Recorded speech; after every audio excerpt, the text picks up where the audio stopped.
This is Orson Welles, speaking from London.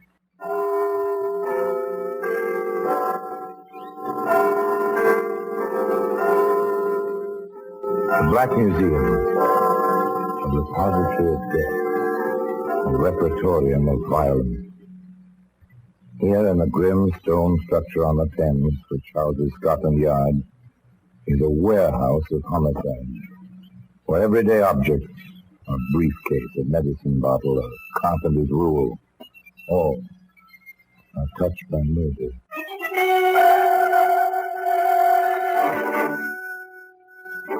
This old-fashioned trunk is a familiar object, brass-bound, well-made in its previous generation kind of way. Perhaps you've one like it in the attic of the storeroom. Perhaps you've traveled with it at one time. Even checked it at the luggage room. I see this one. A little, I suppose. Hey, Roger, your receipt. We'll watch over your trunk, sir. Nothing to worry about. Yes, I'm sure you will. Now, today, that trunk will be found in the Black Museum.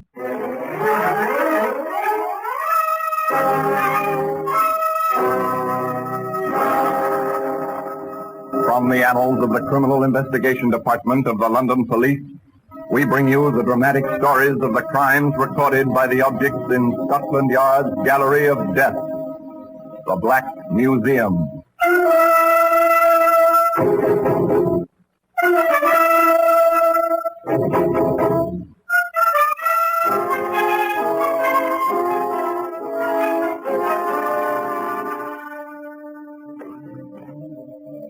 Here we are, the Black Museum. Scotland Yard's mausoleum of murder. It's not particularly well lit. The vaulted ceiling disappears in shadows, but ghost-like shadows. The vast majority of the people who use the articles exhibited here are ghosts, by the verdict of 12 of their fellow countrymen, and sentenced by His Majesty's judges and the assistants of the execution.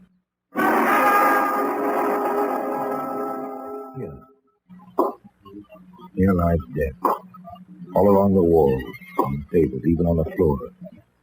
Each article feels encrusted with horror, webbed in the memory of homicide. Some for more than a century. Here, on this shelf, common object, a gasoline can, about a gallon, but the contents were poured over a human body and a match was lighted. Only the man who poured that horrific libation left his fingerprints on the tin. Ah, there we are. There's the trunk. It's easily handled. It's empty now. But once upon a time, oh yes, this is the tale. For all intents and purposes, it begins in Charing Cross Station in London, with a porter who noticed someone drop a bit of paper in the hurrying crowd. Here, Davy. Fella dropped this. I tried to catch him. No luck. Too bad. He meant to throw this away, though. You'd have had nothing from him for your trouble. How do you mean he meant to throw it away? Well, crumpled into a little ball, isn't it? All crinkled like it is. Yeah, that's true enough. Here, but look at your timestamp. You checked that trunk in with you 10 minutes ago. See? Yeah, you're right about that. 10 minutes ago. If the paper had been dropped in a waste can, if the obliging porter hadn't seen it fall, if there'd been no time stamped on it. If. What do you do in cases like this, mate? Well, just wait a bit and then notify the police. Oh, why wait a bit? Yes, wait a bit. Please. Just to be certain that the fellow who threw the receipt away meant to do it. I'm a cautious fellow, a checkroom attendant. After 3 days, I wanted to ask about the trunk. He didn't call the local police station, no, not he. He placed his call to Scotland Yard. Inspector Walsh dropped by to have a look at the trunk. It is heavy, isn't it? Of course, it might be just books. At any time, Inspector. Yes, it might be just books. Ready? Open. Oh, just old newspapers, it looks like. Oh! Sorry to startle you. A dissected body isn't a very pretty sight when you're not used to it.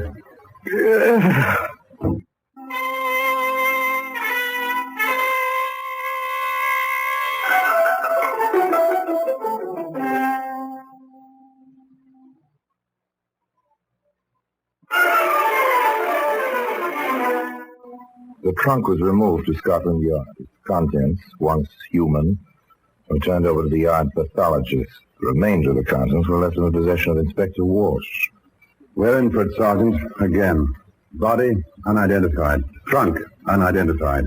Owner, unidentified. Well, at least we have a few items to start with this time, sir. Yes, of course.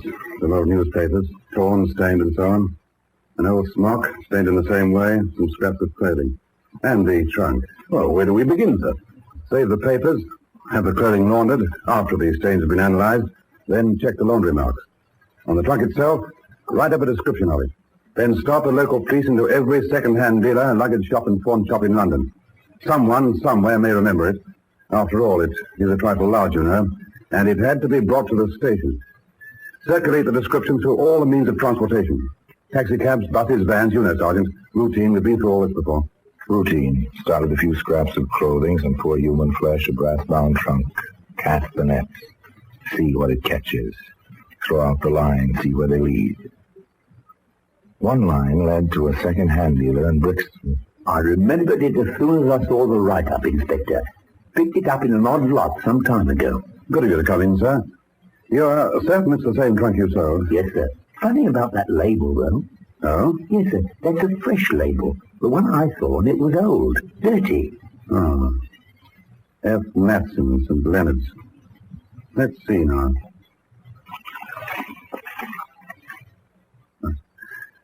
There's your old label, underneath a new one. Same address, sir?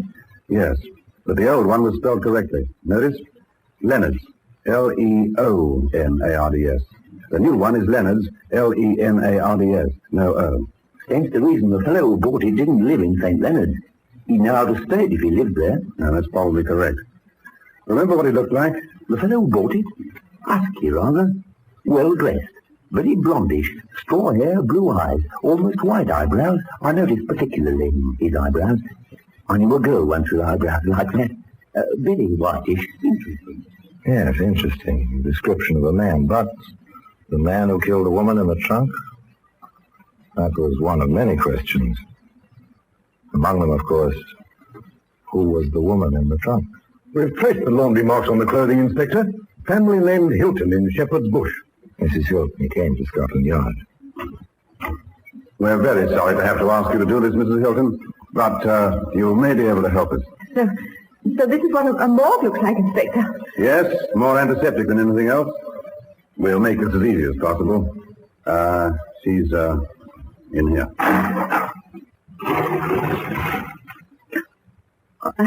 All right. Yes, I know. I knew her. All right, Sergeant. Her name was Brady. She worked for me as a cook, temporarily. Came through an employment agency. I can give you the address. The net was working. The lines were developing. Police routine, the Scotland Yard thoroughness was beginning to pay off. The woman's name was not Brady. At the address the employment agency gave me, she was known as Burnside. She's been missing since March the 4th. More muddy waters? Or another link? A woman with an alias, missing but unreported, inexorably. The wheels grind on, turning up, among other matters, a cooperative cab driver. You're positive this was the trunk? Positive, Governor. Where did you get the call? In Ravenswood Row it was. That line of old houses they've made offices out of. From the road to Charing Cross Station it was. Do you remember the man himself? He had his hat pulled down, sort of. But he was a husky one. I remember thinking he had to be to get that trunk as far as the sidewalk on his own. And his hair, what I could see of it, was lightish. Well, I hope I've been a help, Inspector. If I do remember anything more. Oh, yes, it was a help. So was the bus conductor who remembered letting a husky blonde man board his bus with his trunk, light and empty at the time, in Brixton, near the second-hand dealers. And piece by piece, the jigsaw puzzle was filling in. Patience, Sergeant. We know who the dead woman was. We have a description of a man with a trunk. We've traced the trunk from Brixton to Ravenswood Row, and from there to Charing Cross. Now, a house-to-house inquiry in Ravenswood. Be thorough, Sergeant. Very thorough. And, of course, the good Sergeant King was very thorough. A clerk on the first floor of number 12, Inspector, noticed the trunk in the hallway on the 5th of March. It was gone on the 6th. The day the trunk was checked at the station. Yes, sir. Now, number 12 has 3 floors, a suite of offices on each floor. The second floor is closed up, no name on the door. Third floor had been occupied for some time. I have the name of the rental agent, Inspector. Yes, Inspector, and number 12 is our building. We manage it from the state, that is. Here now. Yes. Number 12, Ravenswood Row. The lessee is F. Lawrence Maxwell. Business factoring. The red tab on the card, that means pays by mail regularly. Then you've never seen Mr. Maxwell? No, one of our outside men showed him the premises. Would you be interested in his home address? Yes, I would. According to our records, he lives at 210 Merivale East in Camberwell. At last, a shadowy figure begins to emerge into the light. F. Lawrence Maxwell, 210 Merivale East, Camberwell. At that address, Inspector Walsh asked, Is Mr. Maxwell at home? And the landlady answered, Mr. Maxwell? Oh, I'm sorry, sir. He moved out and left no forwarding address. That was the evening of March the 6th. I remember it distinctly, sir, because he paid the whole month and didn't ask for a refund. A blank. The end of the line. Not a trace. But don't forget, that brass-bound trunk is today one of the star exhibits in the Black Museum.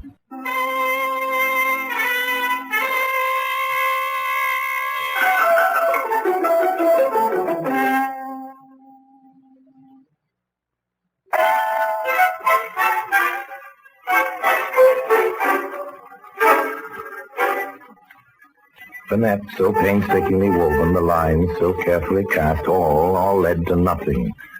A trunk, a dismembered body, a dozen people all trying to help, nothing. Is this going to be one of the mementos in the Black Museum marked Case Unsolved? Inspector Walsh waited. F. Lawrence Maxwell was somewhere. And living people rarely, if ever, move through life without a trace.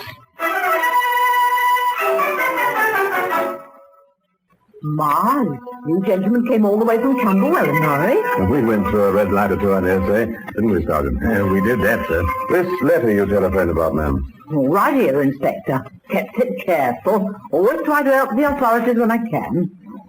Yes, sir. No. From the post office. Do we open it, sir? I think we do. Oh, dear. Nothing but a notice. Undelivered telegram. Yes, to Maxwell, Red Dog Inn, Hammersmith. Funny, sending a telegram to himself in Hammersmith? Oh, that wouldn't be to himself. It would be to his wife. Mr. Maxwell told me once she has a position in Hammersmith. A wife. Well. Was she still in Hammersmith at the Red Dog Inn? She was. And so was F. Lawrence Maxwell.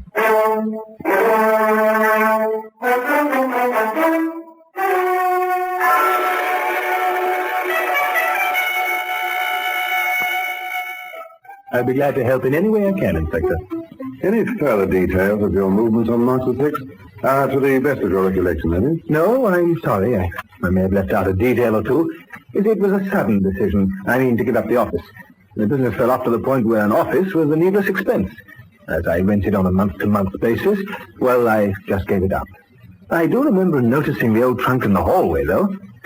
Quite a museum piece with all the brass trimmings, as I remember it. Well, most cooperative gentlemen, most helpful, is F. Lawrence Maxwell. He even saw the trunk in the hallway. But on the inspector's next line of questioning, Mr. Maxwell was not quite so helpful. No, I'm sorry, Inspector. I've never known a woman named Burnside in my life. Nor Brady, for that matter. Any other name? Beginning with B, perhaps? Let me see. No, nary one. Well, you've been very helpful, Mr. Maxwell. Nothing like the truth to prove innocence, is there? With that in mind, I wonder if you'd stretch your cooperation a bit further. Anything I can do.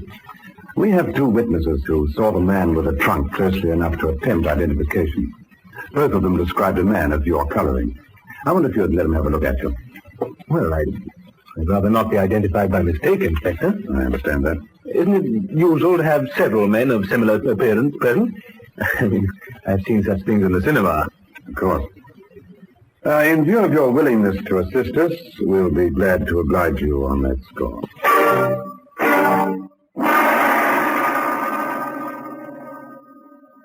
Decent, Inspector, don't you think? Decent at Maxwell, too. They worked well together.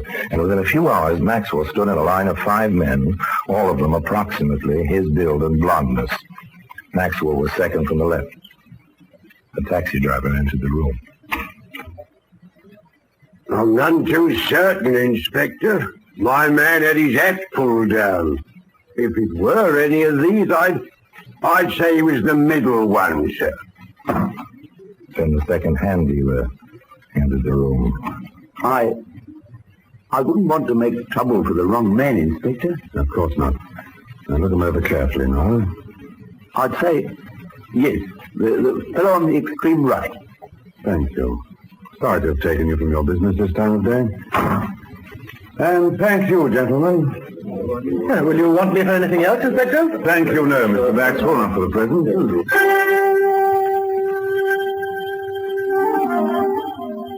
Another blank. Nothing. No one to place their Florence Maxwell anywhere near that trunk, or its contents beyond the casual contact he himself admitted. Mr. Maxwell went back to Hammersmith. Inspector Walsh went back to work. Sergeant, I want that trunk cleaned out thoroughly now. Piece those torn newspapers together. Have the smock the head was wrapped in given to the laboratory for every possible test. There's got to be something somewhere. Nothing out of the ordinary in the newspapers, Inspector. But the physical test laboratory reports that under ultraviolet light, the smock shows lettering that was printed on the material but washed out with constant laundering. And that lettering, Sergeant?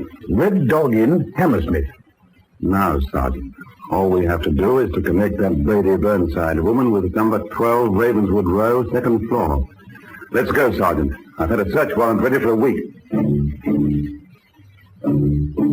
Now they went to work on 12 Ravenswood Road, second floor.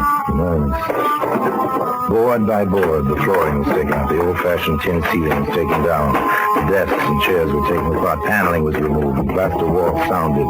Samples of dust were analyzed. Powerful vacuum cleaners sucked every bit of lint from the upholstery and draperies. And what was all over? Nothing. Absolutely nothing. Unless this hairpin is something, sir. Ah, that could be anyone's. Proves nothing. Is there an ashtray around here? Anywhere, Sergeant? Yes, under the desk, sir, there's a wastebasket. Metal one. Maxwell doesn't smoke. Yes, I remember that. Oh, well. There we are. Give me a tweezer, Sergeant. Yes, sir. You found something, sir? Interesting. Maxwell doesn't smoke. So we find an unused match caught in the corner of his wastebasket, with a red-brown stain on one end of it. Yes, of course it was blood. Now, the same type as the victims. But the fact remains, as the inspector put it, a clever defense counsel could make a hash of the case. Millions of people right in London have this blood type, and we still haven't established any contact whatsoever between Maxwell and the woman. A jigsaw puzzle. All of it save the key piece. Inspector Walsh made a decision the next morning, quite early, in Hammersmith. All right, Mr. Maxwell. I'm sorry to disturb you this early. Oh, you, Sergeant. Yes, sir. There have been developments. We need you at the yard. Developments? What kind? Sorry, sir. I've not been told. Now, if you'll get dressed and come along, sir, I have a car waiting. It's early, I know, sir, but we don't keep regular hours at the yard. They don't keep hours, but they kept Maxwell waiting in the quiet anteroom outside Inspector Walsh's office. For an hour and a half, Maxwell cooled his heels while detectives passed him by, went into and came out of the inspector's office. At long last, Sergeant King came to the door. All right, Mr. Maxwell. The inspector will see you now. At about time, I say. Good morning, Mr. Maxwell. Sorry to kept you waiting after rousing you so early. All right, Sergeant, we can leave it together. Yes, sir. Sit down, Mr. Maxwell. Yes, so without further ado, I'd like some explanation about all this. You said you were through with me. We were, but there have been developments, new clues, all that sort of thing. No? We thought you'd be interested. Oh, excuse me a moment, won't you? Yes? You pushed the buzzer, Inspector. I asked the desk man to ring through. Yes, sir, I'll be right up. At once, sir. Superintendent Bivens wants you, Mr. Maxwell. But I won't be long. Don't try to get out through that window. The view is good, but there's a 60-foot drop to the river. Be back in a bit. I must say, Inspector, this is all wrong. Time ticked away, marked by the clock on the office wall. And F. Florence Maxwell was alone. Alone with 1,000 unanswered questions. And his own fears.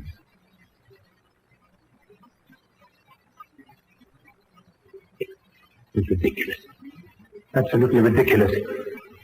Walking up and down, back and forth like some kind of caged beast. He can't know anything. He couldn't even get me identified. Have they tied me to Louise? How could they? I destroyed every one of her letters. I never wrote to her. She thought she had me. She got what was coming to her. Right in the office. She dared to come to the office. Did they find anything in the office? In the office, Mr. Maxwell? Yes. They found a hairpin and a matchstick with blood on it. But you don't know that, do you? You haven't been told. What could they find in the office? I took her to pieces and did it in the trunk. They can't have anything. There must be something. But there's got to be the inspector in Scotland Yard holding me here. I deny that things was bad. Very bad. I've been here. Where's the clock? Yes, almost a half hour. I'll have a story. That's it. I'll have a story. I'll be ready for it. I'll have a story. How you've done it, Mr. Maxwell. So you have a story, will you? You better be good, Mr. Maxwell. And it better be good. Well, Mr. Maxwell, I'm back. Inspector! Yes? I want to tell you, sir, I've been holding back. I knew Mrs. Burnside. Let me see. You knew her? Yes, quite well. How doesn't matter. She tried to blackmail me, you see. She came to my office. When I refused to pay her 1 shilling, she flew at me. I hit her and, well, she fell. Where did you hit her? The left side of her face. She fell and struck her head. When I bent over her, she was dead. So I left her there. I came back. I must have been crazy, expecting a dead woman to get up and walk. I was scared, you see. I bought the trunk. Well, you know the rest. Very well, Mr. Maxwell. You're taken in charge for murder. Murder? I must warn you, anything you say may be taken down in writing and used as evidence. But it was an accident, not murder. Sorry, Mr. Maxwell, but the medical evidence belies your story. Mrs. Burnside died of strangulation. You didn't hit her. You choked her to death. So, that winds up the case of Mr. Maxwell. But if you're interested, you'll still find the brass bound trunk in the place of honor in the Black Museum.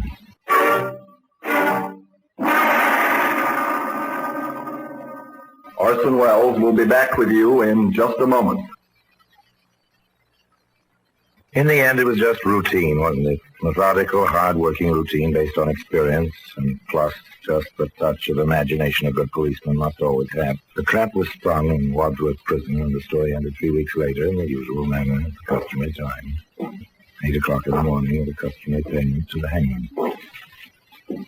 And the trunk remains in its customary place within Scotland Yard, the Black Museum. And I remain, as always, obedient to yours.